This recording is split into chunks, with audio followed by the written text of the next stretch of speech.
কাল বাজার থেকে এই দুটো বড় বড় আম নিয়ে এসেছি আচার করব বলে। তো চলো আমগুলোকে আজকে আচার বানাই। আগে প্রথমে ধুয়ে নিতে হবে আমগুলো ভালো করে।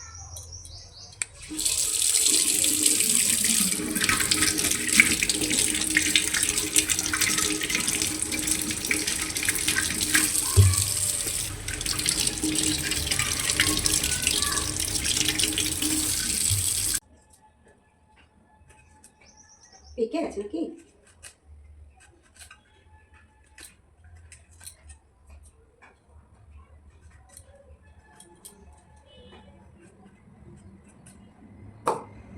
আমগুলো ঠিক পাকাও নয় আবার কাঁচাও নয়, মানে এখনও আটি হয়নি, তাই জন্য কাটা যাচ্ছে।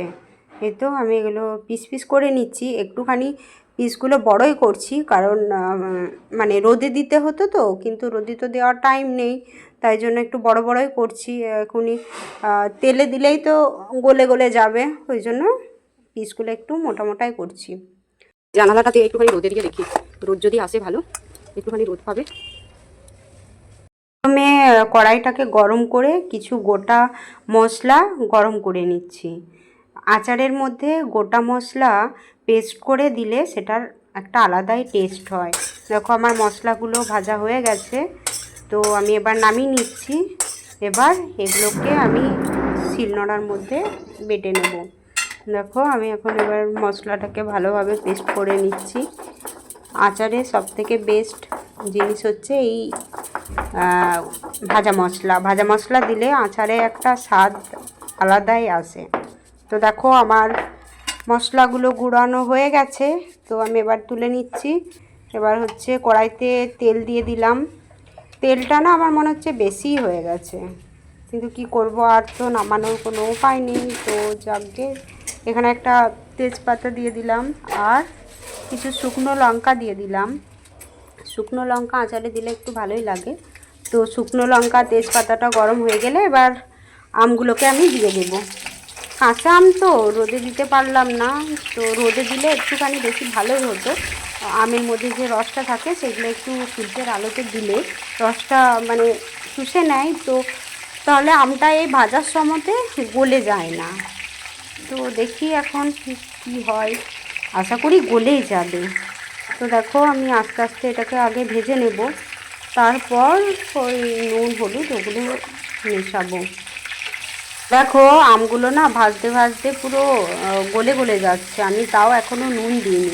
নুন দিলে পর হচ্ছে আরও গলে যেত। কাঁচা আম তো এই জাস্ট কেটে পরে কড়াইয়ে দিয়েছি, তাই জন্য। আর দেখো আমার এখানে তেলটা বেশি হয়ে গেছিলো, অনেকটাই বেশি হয়ে গেছিলো, তাই জন্য আমি একটুখানি তেলটা তুলে রাখছি। বেশি তেল হলে তো আর ভাল লাগবে না। তো দেখো এবার আমি এখানে নুন আর হলুদ, লঙ্কা গুঁড়ো, একটুখানি জিরে গুঁড়ো এগুলো অ্যাড করব। তো আমি সেগুলোই এখন দিয়ে দিচ্ছি।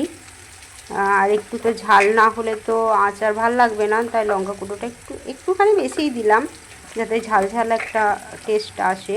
তো দেখো সব মশলাগুলো আমার দেওয়া হয়ে গেছে, এবার আর একটু মানে ভাজা ভাজা করে নেব। বেশি ভাজতে গেলে আবার গলেও যাবে। তো দেখো আমার ভাজা কমপ্লিট হয়েই গেছে প্রায়, তো একদম পুরো গলেই গেছে। আর আমি যেহেতু খোসাগুলো ছাড়াইনি বলেই আর কি একটুখানি ভালো লাগবে খেতে।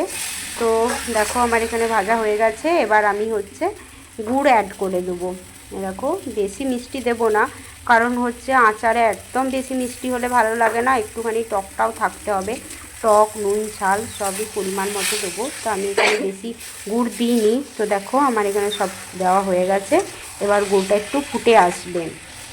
তো আমি এখানে জল দেব না, জল দিলে ওটাকে মরতে আবার আরও বেশি টাইম লাগবে আর ভালো হবে না। তো দেখো গুড়টা ফাইনালি ফুটে উঠে গেছে।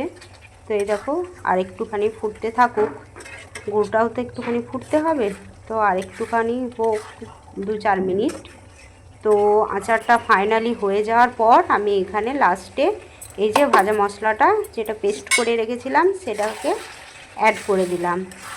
তো আর বেশিক্ষণ লাগবে না, 2-1 মিনিট এটা ফুটে এলেই একটুখানি গাঢ় গাঢ় হলে এটাকে আমি নামিয়ে নেব। তো দেখো দেখতে তো ভালোই লাগছে, এবার খেতে কেমন হবে কি জানি। তো ফাইনালি দেখো আমার আচার রেডি হয়ে গেছে। এবার হচ্ছে আমি আচারটাকে একটা পাত্রে নামিয়ে রাখছি। এটাকে জানো তো 2-3 দিনে ভালো করে রোদ খাওয়ালে বেশ ভালো থাকবে। যদিও এইটুকুনি আচার আমাদের বেশি দিন থাকবে না, রোজ একটুখানি ভাতের পাতে খেলেই শেষ হয়ে যাবে। তো দেখো আমার ফাইনালি আচার কমপ্লিট।